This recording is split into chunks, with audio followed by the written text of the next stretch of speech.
Поліклініку у Дніпрі атаковано ракетою. Росіяни вбили 2 містян і ще 21 людину поранено. Серед них 2 дітей, уточнив голова військової адміністрації Дніпропетровщини Сергій Лисак. Їх стан медики оцінюють як середньої тяжкості.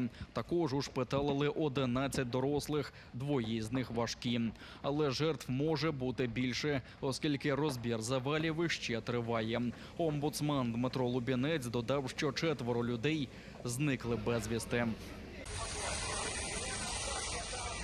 Пожежею охопило 5000 квадратних метрів. У нічній атаці на Дніпро росіяни задіяли крилаті ракети та іранські дрони. Крім медичного закладу, пошкоджені будинки, заправка та міські підприємства. Руйнування могли бути ще масштабнішими, а жертв могло бути значно більше, якби російські терористи досягли поставлених цілей. Протиповітряній обороні Дніпра вдалося збити 5 ракет і 6 шахедів.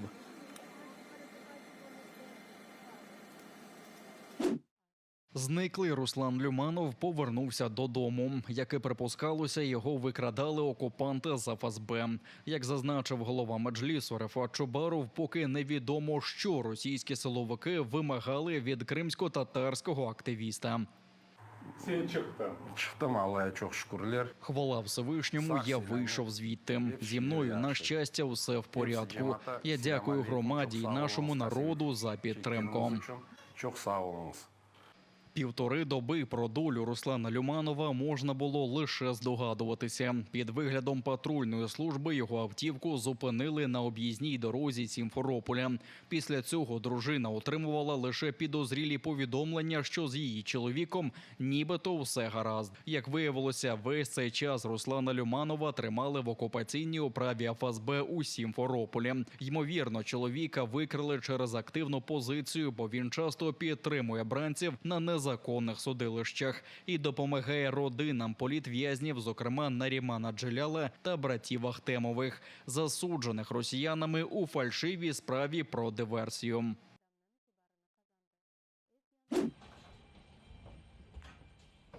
Боротися за бранців Росії слід як за своїх рідних. Такими словами до європарламентарів у Брюсселі звернувся Азіз Уміров, брат викраденої росіянами кримської татарки Лінії Умірової. На конференції, присвяченій кримцям під час війни, він закликав запроваджувати санкції проти винних у переслідуванні Лінії, яку окупанти тримають в Москві та звинувачують у шпигунстві.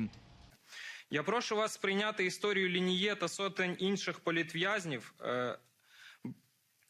як особисті, де викрили та кинули за ґрату вчителя вашої дитини або вашого улюбленого блогера, журналіста або людину, яка кожен ранок готує вам каву.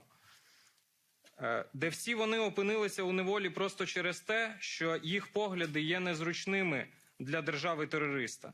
Польща пропонує до наступного санкційного пакету ЄС механізм запровадження санкцій проти кожного росіянина, причетного до переслідування Кремлем, зокрема і Лінії Умірової. Про необхідність звільнення усіх цивільних заручників щоденно заявляє українська переговорна група, каже представниця президента України в Криму Таміла Ташева. Однак зауважує, що після повномасштабного вторгнення повертати цивільних бранців стало значно складніше.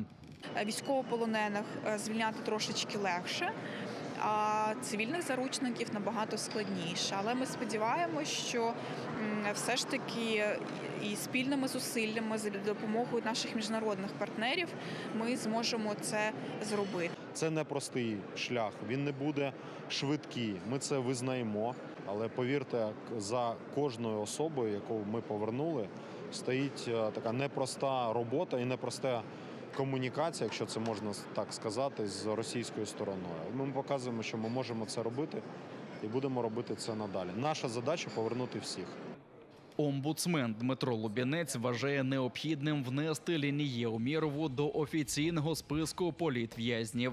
Росіяни тримають 25-річну дівчину в неволі вже скоро півроку. В грудні минулого року вона прямувала з Києва до Криму, щоб доглянути онкохворого батька. Дорогою окупанти влаштували цілу спецоперацію, щоб затримати кримську татарку. Брат припускає, що росіяни побачили в телефоні дівчини перекази коштів на потреби Збройних сил України. Звинувативши у шпигунстві Лінію Умєрову, спецбортом доправили до Москви і кинули до Лефортовського СІЗО, головної катівні ФСБ. Фактично, дівчину взяли в заручники, щоб шантажувати Україну.